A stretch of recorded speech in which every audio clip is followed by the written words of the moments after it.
Hello everyone, welcome back to my channel. এখন তো আমের সিজন চলছে, সবার বাসায় নিশ্চয়ই কাঁচা আম অ্যাভেলেবেল আছে। আচ্ছা, আমি যদি বলি শুধুমাত্র একটা কাঁচা আম দিয়েই আপনি 10 মিনিটের ভেতরে তৈরি করে ফেলতে পারবেন দারুণ মজাদার টক মিষ্টি স্বাদের ম্যাঙ্গো জেলি, তাও আবার কোনো প্রকার জেলেটিন অথবা আগার আগার পাউডার ছাড়া, তাহলে কেমন হয় বলুন তো? হ্যাঁ, আজকে আমি আপনাদের সাথে এই রেসিপিটাই শেয়ার করতে যাচ্ছি অ্যান্ড ট্রাস্ট মি, এটা দোকান থেকে কেনা জেলির চেয়ে অনেক বেশি মজা। তো চলুন আর কথা না বাড়িয়ে রেসিপিটি দেখে আসি। ম্যাঙ্গো জেলি তৈরি করার জন্য আমি চুলায় অলরেডি একটা প্যান বসিয়ে দিয়েছি, আর এখানে আমি 3টা আম কিউব করে কেটে রেখেছি, সেগুলো দিয়ে দিচ্ছি। এখানে 2টা কাঁচা আম আছে এবং একটা আম এখানে আধা পাকা। দিয়ে দিলাম 2 কাপ পরিমাণ পানি দেওয়ার পর আমি চুলার জালটা ধরিয়ে দিয়েছি, আর মিডিয়াম হাই ফ্লেমে আমি এইটাকে বয়েল করে নেব 4 থেকে 5 মিনিটের জন্য।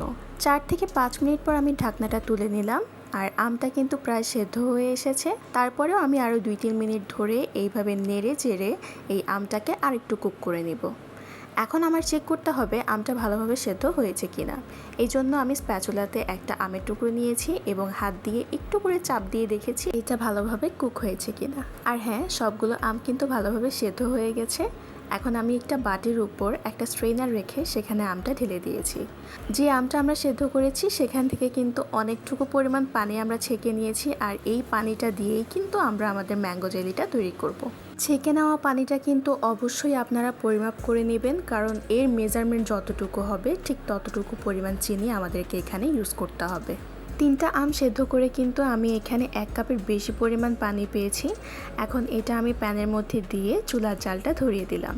আমি আগেই বলেছি এই ছেঁকে নেওয়া পানিটা কেন পরিমাপ করতে হবে, কারণ এর সম পরিমাণ চিনি আমাদেরকে এখানে ইউজ করতে হবে। যেহেতু আমি এখানে 1 কাপের চেয়ে একটু বেশি পরিমাণ পানি পেয়েছি, তাই এখানে আমি বরাবর 1 কাপ পরিমাণ চিনি দিয়েছি।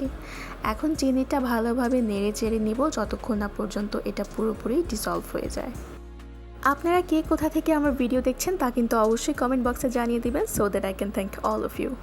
মোটামুটি 5 থেকে 7 মিনিট জাল করার পর কিন্তু চিনিটা একদম গলে গেছে, আর এখন আমি এখানে দিয়ে দিচ্ছি গ্রিন ফুড কালার, যেটা টোটালি অপশনাল, আপনারা চাইলে স্কিপ করতে পারেন। যেহেতু কাঁচা আম থেকে এই ন্যাচারাল কালারটা আসবে না, তাই সৌন্দর্যের জন্য আমি এই কালারটা ইউজ করেছি। আপনারা চাইলে এটা টোটালি স্কিপ করতে পারেন। আমি যেহেতু এই জেলিটা সংরক্ষণ করব, তাই প্রিজারভেটিভ হিসেবে আমি এখানে 1 টেবিল চামচ পরিমাণ হোয়াইট ভিনেগার ইউজ করেছি। আপনারা চাইলে লেবুর রসও ব্যবহার করতে পারেন, তবে আপনি যদি এটা সংরক্ষণ না করেন তবে কোনো প্রিজারভেটিভ না দিলেও চলবে। ভিনেগার দেওয়ার পর আমি আরও 5 থেকে 7 মিনিট এটা নেড়ে চেড়ে নিচ্ছি, তবে এইটা কিন্তু এভাবে রেখে দেওয়া যাবে না, নাহলে এটা পাতিলের গায়ে লেগে যাবে। এটাকে এইভাবে অনবরত নেড়ে চেড়ে কুক করে নিতে হবে।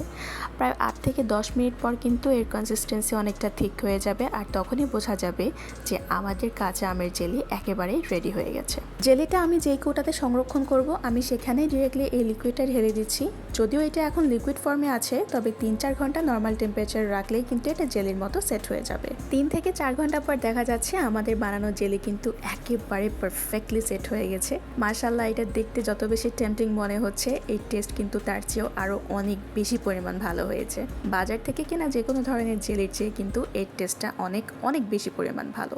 এই ধরনের ইউনিক এবং অথেন্টিক রেসিপি পেতে কিন্তু রিয়ানাস কিচেনকে অবশ্যই সাবস্ক্রাইব করে রাখবেন, অ্যান্ড আই অ্যাশোর ইউ আমার কোনো রেসিপি ফলো করলে আপনি কখনোই ডিসঅ্যাপয়েন্টেড হবেন না। রেসিপিটি কেমন লেগেছে সেটা অবশ্যই কমেন্ট বক্সে জানিয়ে দিবেন, আর যদি ভালো লেগে থাকে তাহলে লাইক বাটনটি প্রেস করবেন। আর আমার ভিডিওগুলো যদি আপনার কাছে ইউজফুল মনে হয় তাহলে আপনার ফ্রেন্ডস অ্যান্ড ফ্যামিলির সাথে শেয়ার করবেন, and don't forget to subscribe to my channel. দেখা হচ্ছে ইনশাআল্লাহ নেক্সট ভিডিওতে। Till then stay happy, healthy and connected to my channel. আল্লাহ হাফিজ।